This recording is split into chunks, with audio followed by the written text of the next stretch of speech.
Canadian Prime Minister Mark Carney just gave a powerful address to his nation, and he called out Donald Trump and Trump's despicable regime. Here's how Phil Stewart of Reuters put it. Canada's close ties to the United States were once a strength but have become a weakness, Prime Minister Carney said on Sunday in a video message to his country, in which he also praised the heroism of military leaders who fought against the U.S. invasion more than 2 centuries ago, holding up a small toy soldier depiction of General Isaac Brock, the British military leader who died defending what is now Canada from a U.S. invasion in the War of 1812. Carney said Canada can't control the disruption coming from its U.S. neighbors and can't bet its future on the hope that it will suddenly stop. The situation today feels unique, but we've faced down threats like this before, Carney said, referencing Brock and several other Canadian historical figures, including multiple Indigenous leaders across the Great Lakes who resisted U.S. expansion in 1812. The meaning, the symbolism, it was all clear. Canada is sovereign. Canada is free. Canada is proud. Canada will never be the 51st state, and Canada will fight back always and be the new leader of the free world that it has become under Prime Minister Carney. Shout out Maple Midas. We see you all. Here Prime Minister Carney talks about how the situation feels unique, but we've faced threats like this before. Let's play it. The situation today feels unique, but we've faced down threats like this before. And in the weeks and months ahead, I'm going to want to talk with you again. I know you have busy lives and you don't need daily interruptions from me. But the truth is, there's a lot going on in the world, and not all of it is good. And the stakes could not be higher. The way we're going to get through this is together. There's much forward guidance to be found in our shared history. We will get through this because of who we have always been. A country of tough, decent, caring people. People who grow stronger in adversity. It's our country. It's our future. We are taking back control to build Canada strong. It's already working. Let's keep going. Thank you for your time. I know it's precious. Then he talks about how Canadians have responded with spirit, responding to this crisis. Let's play it. We have everything we need here at home. Most of all, we have each other. Canadians are the hardest working, best educated people in the world. We care deeply about each other and about our country. And Canadians have responded to this crisis with that spirit. We're buying Canadian. We're investing Canadian. We're exploring Canadian. Canadians everywhere are all in. We all desire a better country. More from Prime Minister Carney here, talking about how we have to take care of ourselves. We can't rely on foreign partners anymore. Play this clip. And the days that young Canadians have known all their lives haven't been that good. Their lifetimes have been marked by a series of shocks and crises from abroad. The Iraq War, the global financial crisis, COVID, and now this. We have to take care of ourselves because we can't rely on one foreign partner. We can't control the disruption coming from our neighbors. We can't bet our future on the hope that it will suddenly stop. But we can control what happens here. We can build a stronger country that can withstand disruptions from abroad, that creates good jobs here at home, that's a leader in this new world with a vast network of reliable allies. That's the Canada Strong plan we're putting into action.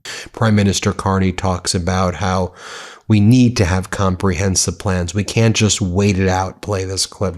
There are some who say there's no need for a comprehensive plan. They believe we should wait it out in the hope that the United States will return to normal, that the good old days will come back.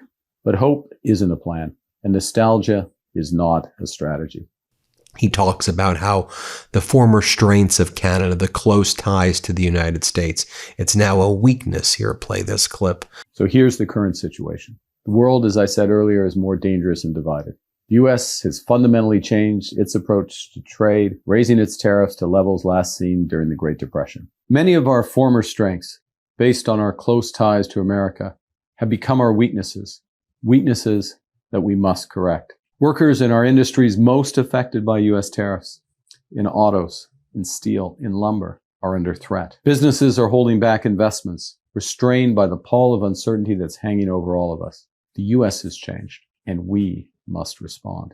And then Prime Minister Carney talks about his leadership skills over the year. He talks about how he's weathered some of the great financial crises, whether it was the Great Recession, whether it was Brexit. Here it goes. Play this clip. I know from experience that outside forces can sometimes seem overwhelming. My previous jobs at the Bank of Canada and the Bank of England was part of my duties to make regular public reports on what we were doing to manage the economy. And I remember during the financial crisis, when there was a real risk of panic, I developed a practice called forward guidance. It was designed to assure people that however difficult the situation seemed on any given day, that we were acting, and importantly, that we would continue to act with overwhelming force against our problems until they were solved. And that's the spirit I'm talking to you about today. Security can't be achieved by ignoring the obvious or downplaying the very real threats that we Canadians face. I promise you, I will never sugarcoat our challenges. Instead, I will talk with you directly and regularly about our plan. Now, it's also notable that as Prime Minister Carney was giving this address, he had recently wrapped up a meeting with the president of Finland, Alexander Stubb. What a great trip that was. And Stubb gave an interview to Canadian media, and he says, now it's over 60% of Canadians want to join the EU. Here was his message as Carney blasted out that powerful message. Play this clip. I think we live in exceptional times, and I'm an EU nerd. I wrote my PhD on flexible integration, that not everyone has to do everything in the Union at the same time. I hope that Canada and the European Union can be as close as possible. What that then means in the long run is for the Canadian people to decide, for the European Union to decide.